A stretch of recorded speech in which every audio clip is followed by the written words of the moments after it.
இப்போ என்ன பண்ண போறோம்னா, இப்போ ஒரு மாஸ்க் உங்க கையில குடுக்க போறோம். இந்த மாஸ்க் குடுத்த உடனே நீங்க அந்த நபராவே மாறிட போறீங்க. இதுதான் கஷ்டம்.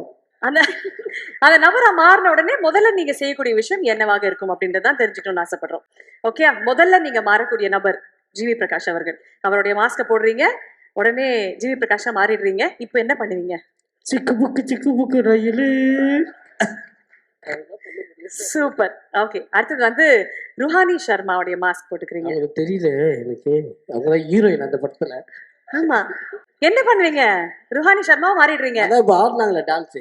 அப்படி அவ்வளவுதான் பண்ணோம். வேற என்ன பண்ணோம்? ஓகே. அடுத்தது ஆண்ட்ரியா மேடமா மாறுறீங்க. அதான் சொல்லிட்டேனே. ஏமா இப்ப மாஸ்க் போட்டு நம்ம பேசுனேன். நீ நம்ம புதுசா ஒரு மாஸ்க் போட்டு சொல்ற. இது புதுசு வேற மாதிரி. ஓகே. கவின் சார் மாறுறீங்க. அதுதான் இப்ப பண்ணிட்டு இருந்தேன். நீங்க அதை பண்ணல. வேற மாதிரி. வேற என்ன பண்ணோம்? இப்ப கவின் சாரா மாறிட்டீங்கன்னா ஃபர்ஸ்ட் என்ன பண்ணுவீங்க காலையில எழுந்த உடனே? காலைல எந்திரிச்சோன்னு என்னடா பண்ணுவேன்?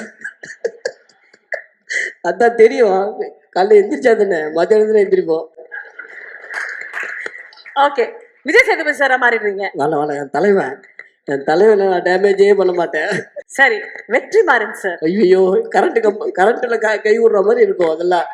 அங்கெல்லாம் போவாதீங்க.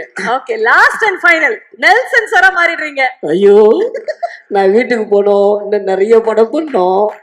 நிறைய சாப்பாடு சாப்பிடணும்.